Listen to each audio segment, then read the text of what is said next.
You know how sometimes you find like a new band or, you watch an amazing movie and like you just have to tell everybody about it? Oh, yeah. It's like this hidden gem that you discovered and it's like, my precious. And you just like want to shout about it from the rooftop. I know exactly what you mean. But that's kind of how I've been feeling about Tripti Dimri. But it seems like you all feel it too, because you sent a ton of articles about her career, about how she's blowing up recently, and the really, really interesting fan reactions to it. Yeah, it's really fascinating stuff. Yeah, and we're diving deep into it today because it's way more than just, oh, people are fickle. It really is. It's more about like the way we as fans connect with artists and, the idea of like owning their success in a way. It's a little creepy when you put it like that. Well, yeah, and especially with how success is measured in Bollywood, it adds a whole other layer to it.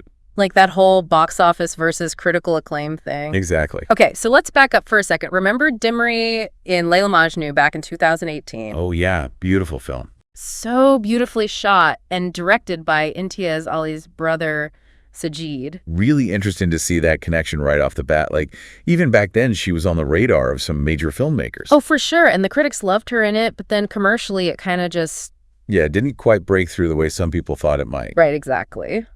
So then fast forward a bit, she does Bulbbul and Qala, both on Netflix and both totally different genres, right? Totally. We're talking supernatural thriller and then this super intense psychological drama. And both times the critics are like, whoa, she's amazing. Yeah, she really blew everyone away with those performances. But again, neither one made her a household name, so is that like a Netflix thing? It makes you wonder, right? Like, do those movies just hit differently in India? I mean, obviously they're on a global stage, but compared to like a traditional theatrical release? Yeah, because in India, those box office numbers still mean something. They carry weight. They do. It's like a cultural thing almost. So we've got this pattern already. Dimri's killing it, choosing really interesting roles, but not quite hitting that like mega fame level. Right, and that's where the articles you sent get kind of eerie because they all draw this parallel between her and Sushant Singh Rajput's career. And it's a little unsettling, right? Yeah, it is. Like, I don't even know how to describe it, but it's just...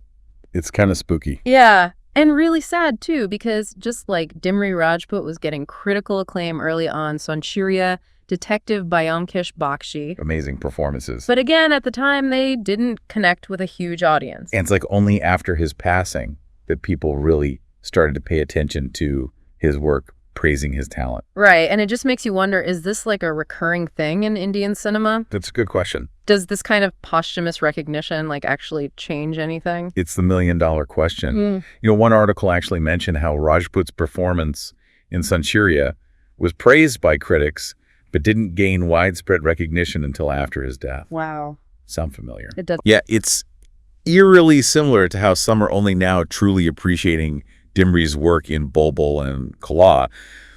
Makes you think about how we measure success in Bollywood and what we might miss out on as viewers. Ugh, gives me chills. And it makes what happened next with Animal even more interesting. Let's unpack that after this quick break.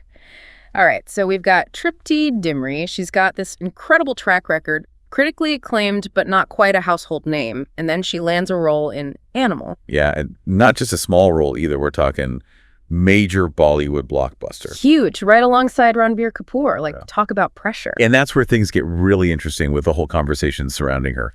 Because on the one hand, you've got the critics, and they are loving her in it. Yeah, they're raving about her performance, saying she's the best part of the film. But then you've got this other side of it, this group of fans that are straight up angry. Yeah, accusing her of selling out, abandoning her indie roots. Which I gotta say, I find a little confusing. It's like they feel personally betrayed by her going mainstream. Right, and I kept seeing the word hypocrisy in the articles. Yeah. So, like, what exactly is hypocritical about this situation?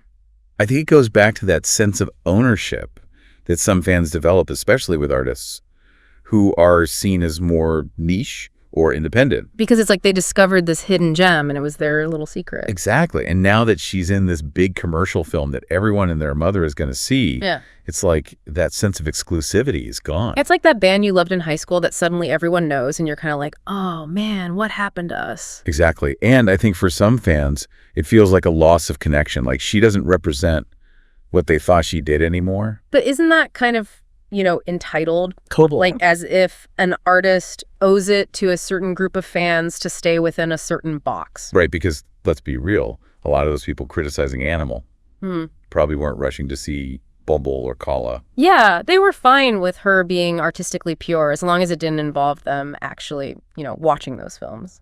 Exactly. And that's the hypocrisy. It's easy to champion someone's artistic integrity when it aligns with your pre-existing perception of them. Oh, so true. And doesn't this whole thing tie back into what we were talking about with Sushant Singh Rajput? Absolutely. Because it's like there's this fear of missing out. You didn't support someone when they were on their way up, and then when something tragic happens or they have mainstream success, suddenly you feel this need to overcompensate for that. Right. It's like that guilt sets in, and you feel the need to prove that you always appreciated their work. And it makes you think about how we as an audience are conditioned to respond to certain types of success versus others. It really does. Remember we talked about Sancheria, how it got great reviews, but didn't blow up until after his passing? Yeah, it's like we need permission sometimes to really appreciate certain types of art or artists. Sad but true.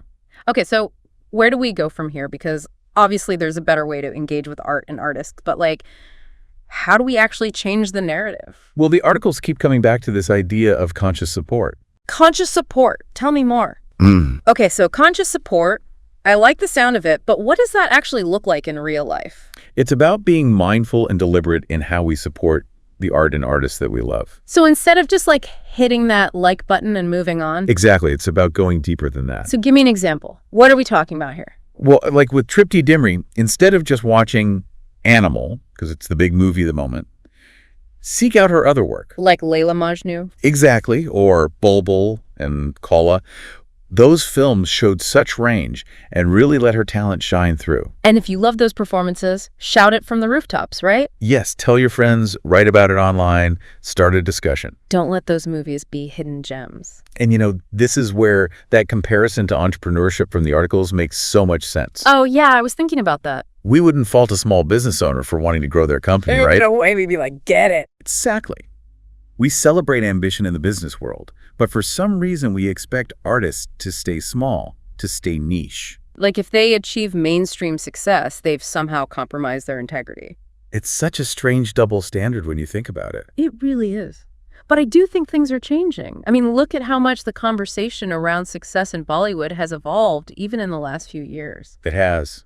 And I think a lot of that is thanks to actors like Tripti Dimri who are willing to take risks, to defy expectations, and to show us that it's possible to have both critical acclaim and commercial success. And to choose projects that speak to you on a creative level, regardless of whether they fit into a specific box or genre. Exactly. It's about following your own path and trusting that the right audience will find you. And that's what conscious support is all about, right? It's Yeah. about recognizing that success can take many forms and supporting artists who are brave enough to define it on their own terms.